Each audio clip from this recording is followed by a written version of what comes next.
এ বউ, আজকাল তো ইফতারের আইটেম মনে হয় ভালোই হয়েছে তাই না? তো এক কাজ করো, আইটেম গুলো ফটো তুলে দাও, তাহলে ফেসবুকে আপলোড দিবে, ইনশাল্লাহ দেবো। ভালো খাবার খাওয়া খাবার তো বেশি বুঝতে না।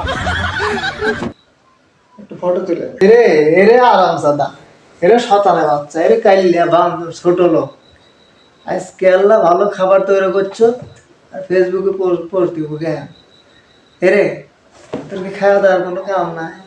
তুই আজকাল ভালো মন্দ তৈরি করছিস রে, ভালো মন্দ ফেসবুকে পোস্ট করে খারাপ জানো?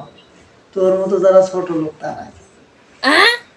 আপনি কি ভাই, আয় তোর বিবেক, কিন্তু তোর মতো কাইলিয়া না। এরে এরে ভাইয়া, তুই যে ফেসবুক পোস্ট খাবারগুলো করলু, তুই যে খাবারগুলো পোস্ট করলু, এগুলি মেলা গরিব অসহায় মানুষ দেখে তারা আফসোস করে, আল্লাহর কাছে বিচার দেয়। ভালো আর তুই যা খাস এমনি দেশের ফকির ফাকরা মুসলিমরা তো সবাই খায়, দেখান দেখতো না। ভালো আর আল্লাহর কাছে তওবা কর, ভালো আর